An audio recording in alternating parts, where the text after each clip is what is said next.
Yana bir rivoyatda Oysha onamiz aytadilar, so'ngra undan Rasulullohni Alloh taolo bir farzand bilan islantirdi. Bizni esa farzand bilan islantirmadi.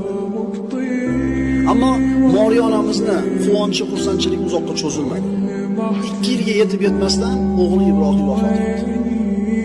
2 yoshga yetmasdan vafot etdi. Chunki Alloh taolo Muhammad alayhisalomning o'g'illaridan birontasi tirik qolishini xohlamagan.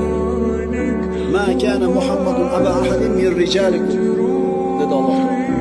Muhammad alayhisalom oiladagi bironta erkakning otasi emas. Birorta erkakning otasi emas, ya'ni o'g'il farzandlari qolmaydi. Alloh taolo o'zi bilgan hikmat uchun.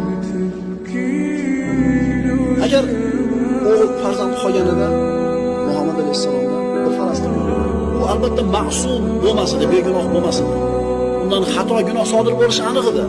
Shunda bu qilgan xatosi kimga nisbat qilinar edi? Muhammad alayhisalomga.